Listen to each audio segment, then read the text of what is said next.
নির্বাচনী কাজে যায় তখন তাকে হুমকি ধমকি থেকে শুরু করে পরিবার পর্যন্ত সকলকে মারধরের পর্যন্ত ঘটনা আমরা শুনতে পাচ্ছি। নির্বাচন কমিশনে যারা আওয়ামী লীগ ছিল তাদেরকে তারা রিমুভ করে নাই, প্রশাসনে যারা আওয়ামী লীগ ছিল তাদেরকে তারা এখনো রেখে দিয়েছে। প্রস্তাবনা উঠেছিল দলীয় বিবেচনায় বিভিন্ন জায়গায় প্রশাসনিক নিয়োগ না দিয়ে স্বচ্ছ একটা প্রক্রিয়ার মাধ্যমে দেওয়া।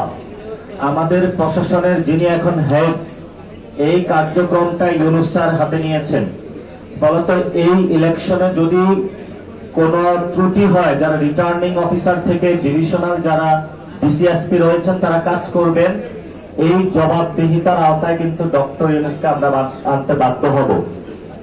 শুধু তাই নয়, আমাদের যে রাজনৈতিক যে কালচার রয়েছে সেই দলগুলোকে বিভিন্ন ভাবে আগে যেভাবে ডিজিএফআই থেকে শুরু করে বিভিন্ন সংস্থা ব্যবহার করে হুমকি ধামকি দিয়ে বিভিন্ন অ্যালায়েন্সে নেওয়ার চেষ্টা করা হয়েছে, সেভাবেই এখন এই প্রক্রিয়াগুলো চলমান রয়েছে।